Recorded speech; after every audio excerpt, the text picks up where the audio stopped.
everyone, I hope you're all staying safe and sound out there. As you know, in the wake of the coronavirus, they are now recommending that everyone wear masks when they go out into public. So I decided to make some at home for myself and for my loved ones to help keep them safe. And I'm making this video so that you can keep yourself and your loved ones safe as well. I tried a few different kinds of masks and I found that this one worked the best for me. It's based off of the template that's provided on Mimi G's channel. I will put the link below. I did do a few different variations. The template fits my face, but I had to scale it up a little bit for it to fit my boyfriend a little bit better. And obviously for children, I scaled it down. So you would want to scale it up or down based on the needs of the person you're making the mask for. Thank you for watching. I hope you find this video helpful. So step one is decide what fabric you want on the outside of your mask and go ahead and iron it flat.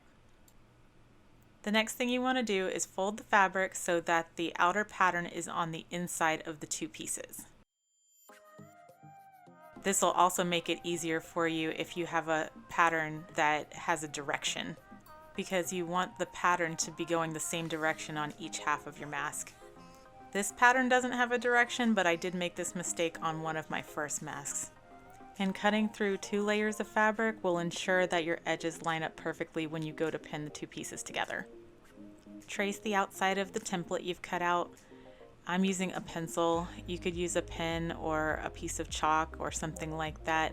You just want to make sure that whatever you're using isn't going to bleed through the other side of the fabric and be visible once you're done. Also, ideally, you want something that's going to wash away once you're finished. Carefully cut out the shape you've made. I'm using a cutting wheel, but if you don't have, just use scissors.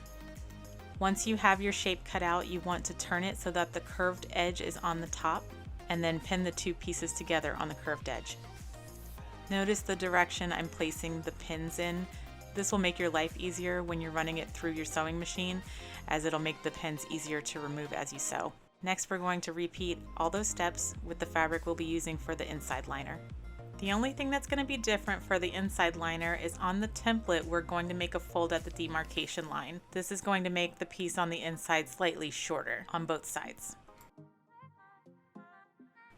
As you can see, I got a little lazy and decided to try and cut around the template, which didn't exactly work out, and I ended up cutting the edges of the template.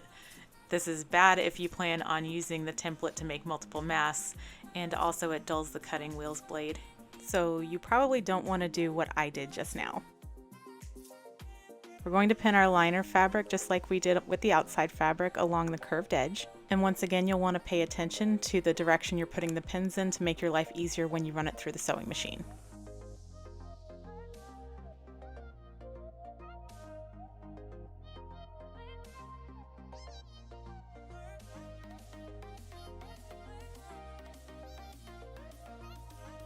So this is what you should have when you get done sewing the outside liner.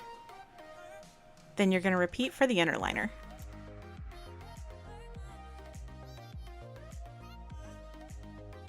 Now that we have our outer layer and our inner liner completed, we're going to line up the top edges and pin them together, with the outer layers pointing towards each other. We're essentially making this inside out. Once you have that top pin in, you can flip the top layer up to make sure that the seams are aligned to make sure that the mask will be centered. I recommend pinning it so that the shorter piece of fabric is on top so that you can tell when to stop sewing, and put the back stitches to make sure that it's not going to come apart at the edges. You kind of want to hold the seam flat while you run it through the machine to make sure that you don't get any weird wrinkles or crinkles that are going to be felt when you wear the mask.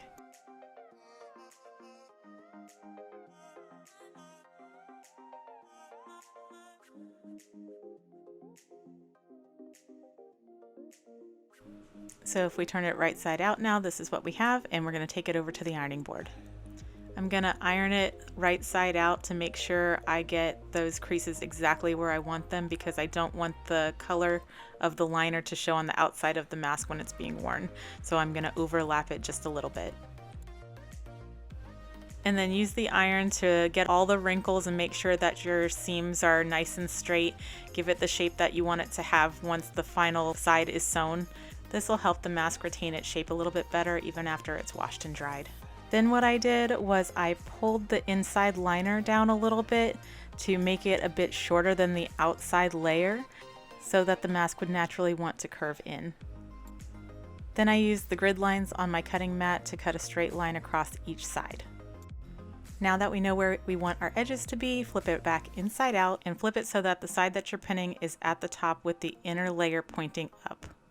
Pin the middle first to make sure that the seams are aligned, and then pin each side, again paying attention to the direction of the pins so that it's easy to remove them as you sew.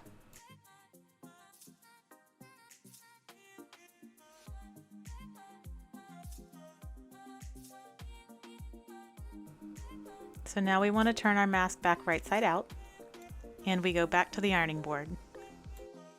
And just like we did with the top, we're going to do the same on the bottom by ironing a little overhang of the front fabric to the back. We're going to give it another press to get out any wrinkles that are left over before we do the sides. For the sides, we're going to do a double fold, iron it, and then pin it in place.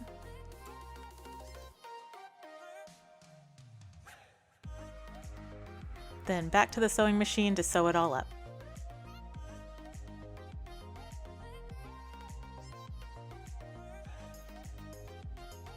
So now we basically have our mask. We just need to add bands for someone to be able to wear it. You could do this a number of ways. You could use rubber bands or hair ties or scrunchies.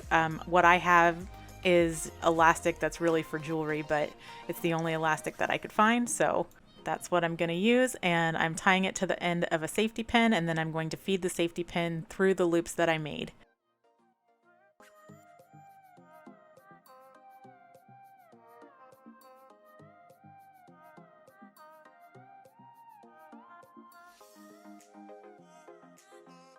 I made these loops long enough for the wearer to be able to put them around the back of their head, not just around their ears. But you could adjust for however you feel most comfortable.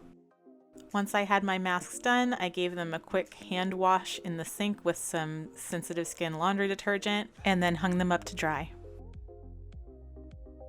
Here's the end result.